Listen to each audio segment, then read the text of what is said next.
বাচ্চারা স্কুলে যেতে পারতেছে না এবং কি মশার কারণে বাচ্চারা পড়তে বসতে পারে না সন্ধ্যার পরে এবং কি আমার বাচ্চাদের অনেক চর্মরোগ হয়ে গেছে, পা ভর্তি হয়ে গেছে। এগুলার তো মানে আরেকটু বেশি হলে কিভাবে এটার কি করব বুঝতেই পারতেছি না। বাচ্চাদের কিছু হলে কি আমরা কি ঠিক থাকতে পারবো? মানে হাঁটতেই পারি না। আর এইটা যে অবস্থা রাস্তাটার, যে কোনো সময় বাচ্চারা পড়ে যেতে পারে। এখানে প্রায় 3 মাস ধরে আমরা ভুগতেছি। এখানে একটা কোম্পানি নাবিলা এন্টারপ্রাইজ, সে হচ্ছে গ্রুপ কাজটা নিয়েছিল, সভা থেকে বিল দেয় না, যার কারণে বিল দিচ্ছে না নাকি ঠিক মতো, যার কারণে তারা কাজটা বন্ধ করে রাখছে। এই যে এখান থেকে যে আবার দক্ষিণ দিয়ে যে রাস্তাটা চলে গেল, এই রাস্তায় সর্বক্ষণ পানি থাকে, বৃষ্টি ছাড়াই পানি আছে, 12 মাস পানি। আমরা মসজিদে আসতে পারি না, একটা বাচ্চাদের স্কুলে যাইতে পারি না। তারপর যদি একজন অসুস্থ রোগী, আমার নিজস্ব এক রোগী 2 মাস, এই রোজার 3 দিন আগে 5 জনে কাঁধে করে তারপর আমি এখানে আইনা অটোতে উঠে তারপর আমি হাসপাতালে নিয়ে গেছি। তাহলে বুঝেনি আমরা কোন এলাকায় বসবাস করি। এখানে টাঙ্গা শহর বলে এটা 1 নম্বর পৌরসভা, আবার সেন্ট্রাল পয়েন্ট এটা। তাহলে আমরা কয়েকবার আমরা এই পৌরসভা মেয়রকে জানানো হয়েছে, কাউন্সিলর তো আছে, তারপরে এর কোনো উদ্যোগ নাই, খালি কথা হইতেছে, খালি শুধু আমাদের আশার বাণী শোনায় কি হইতেছে। এখন আমাদের দাবি হয় আমরা এলাকা ছেড়ে চলে যাবো, আর না হলে যদি প্রশাসক যদি মনে করে না এই এলাকা উন্নয়ন দরকার আছে, আমরা ট্যাক্স দিতেছি, এই এলাকার লোক বলতে পারবে একটা ট্যাক্স বাকি আছে, আমরা কি পৌরসভার ট্যাক্স দিতেছি না? তাহলে কেন এই এলাকার উন্নয়ন হবে না? যদি 18টা ওয়ার্ডের ভিতরে যদি 17টা ওয়ার্ডের উন্নয়ন হয়ে থাকে, তাহলে 14 নম্বর ওয়ার্ডের লোকজন কি অপরাধ করছে? তাদের কেন এই দুর্ভোগ প্রবাহিত হচ্ছে? 14 নম্বর ওয়ার্ডের লোকজন কেন দুর্ভোগ প্রবাহিত হচ্ছে? আমার সেটা প্রশ্ন প্রশাসনের কাছে। মূলত দাবি একটাই, আমাদের এলাকার মানুষের সঠিকভাবে একজন পৌরসভার মানুষ হিসেবে তার যতটুকু পৌরসভার সুবিধা ভোগ করা উচিত। আপনারা দেখতেছেন পৌরসভার কোনো ধরনের সুবিধা আমাদের এই 14 নম্বর ওয়ার্ডের মানুষ ভোগ করতে পারতেছে না।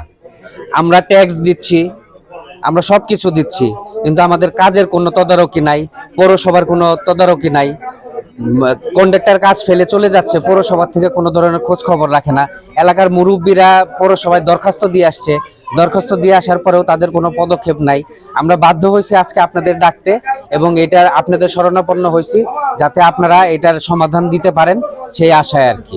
এবং এইখানে প্রত্যেকটা রোড দেখতেছেন, একটা রোগী নিয়ে আসার কোনো ধরনের উপায় নাই এবং এই পানি জলাবদ্ধতার কারণে ডেঙ্গু রোগী, মশা, আমি কয়েকবার চেষ্টা করেছি মশার ওষুধ দিয়ে, আপনারা হয়তো অবগত আছেন বা আমার যদি ফেসবুকে অ্যাড থাকেন, আমি মশার ওষুধ দিয়ে পৌরসভা থেকে লোক এনে মশার ওষুধ দিয়ে চেষ্টা করেছি, তো মশার ওষুধ দিয়েও কোনো কাজ হচ্ছে না, যে পর্যন্ত এই কাজটা সমাধান না হবে।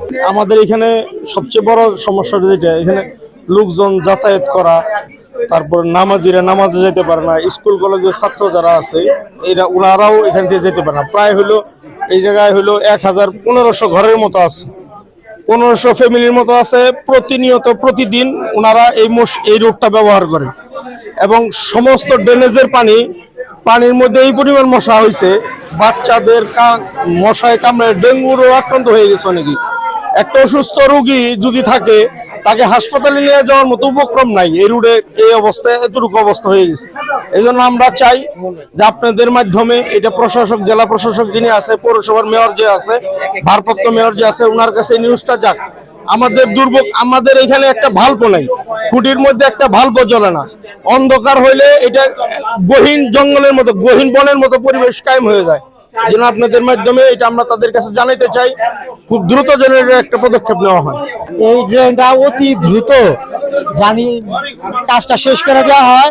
আমরা এই জায়গায় বসবাস করার মতো অবস্থা আর নাই, আমাদের ঘরে পর্যন্ত কোমর পানি হয়, আমরা ঘরেও থাকতে পারি না, বৃষ্টি হয় না, তারপরে কি অবস্থা দেখতেছেন। এই জায়গায় একটা ভারী বৃষ্টি হলে আমাদের ঘরে পর্যন্ত পানি চলে যায়, এই জায়গায় থাকার মতো আর থাকার মতো ব্যবস্থাই নাই এই এলাকার মধ্যে। আমরা চাচ্ছি অতি দ্রুত আমাদের এই ড্রেনের সংস্কার কাজটা শেষ করে দেওয়ার জন্য।